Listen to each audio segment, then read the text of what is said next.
Kung naghahanap kayo ng baby carrier for your infant and for your baby up to 24 months, ito ang isa sa marirecommend ko sa inyo dahil this is tested, proof, safe, and ergonomic na napakaganda para sa ating mga newborn na ang kanilang kilo is 3.5 up to 20 kilo. So bakit ko nga ba sinabi na safe to? Dahil bawal ang hip seat para sa ating mga babies, lalo na't kung sila po ay below 6 months. So kung ikaw naman po ay mommies at meron kang baby na kailangan po talagang lagi nakatouch sa'yo, so ito yung kailangan mo para nang sa ganun makakilos-kilos ka pa at makagalaw-galaw. So pag-usapan natin ang mga detalye ng carrier na to.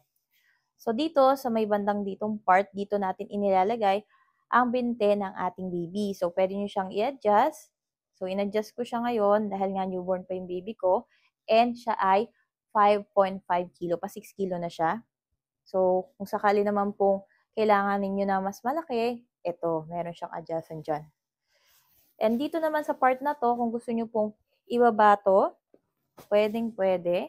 Kung gusto nyo po siya ay nakaharap. Mainit naman po, you don't have to worry kasi meron po siya dito na pangsaklob. O, diba? So, yan naman po is buttons din po siya. So, kapag hindi nyo kailangan, pwedeng-pwede nyo ibalik anytime. Minsan kasi nakakalimutan natin yung payong. So, para hindi masilaw si baby at para hindi gan kainitan is ito yung pwede nyong ilagay. So, habang hawak nyo siya or bit-bit nyo siya is meron siyang pangsaklob. Tapos, dito naman sa area na to, ito yung nilalagay natin sa likodan. So, pwedeng-pwede kayo maglagay nito kahit wala kayong kasama sa bahay. Ayan, may lock siya dito sa likodan. Tita Laika.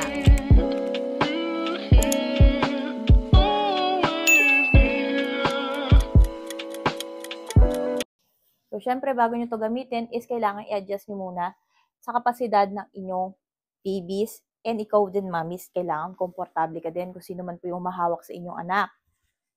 So, adjustable naman din po siya. And ito, para hindi siya nakalaylay, meron po siyang, ayan, tali. O, diba? Same with dito, meron din po siyang tali na kung saan hindi na kayo mamamroblema kung sumabit-sabit man yung dulo niyan dahil super safe po siya. So, may dalawang klase itong carrier ng Sima, which is yung isa is mesh type, may net dito, at itong carrier naman na to. So, kapag kayo naman po is magko-commute or kaya naman po isasakay or may gagawin or uupo, hindi kayo problema dahil super safe naman po both of you ni baby. So, nagamit ko na to nung kami ay nagpabutas ng tenga ni baby. And after ng butasan ng tenga, after niyang umiyak, pagkalagay sa carrier, tulog. So, super comfy po nito.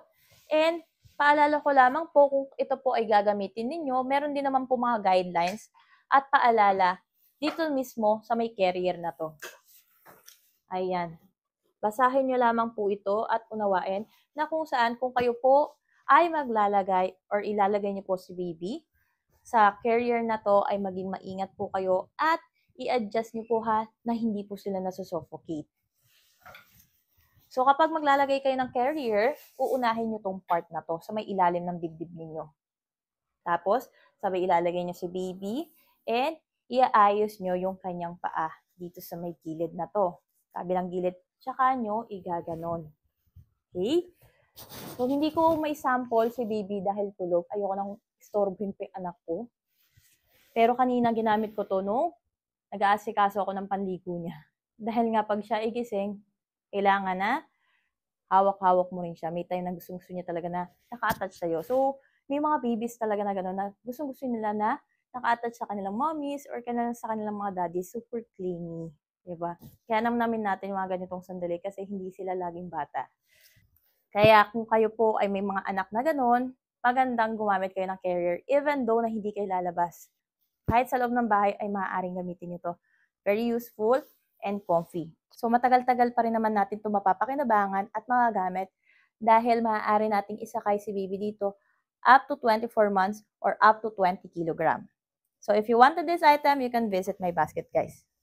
Thanks for watching. Share. Don't forget to like, comment, and subscribe. See you next vlog.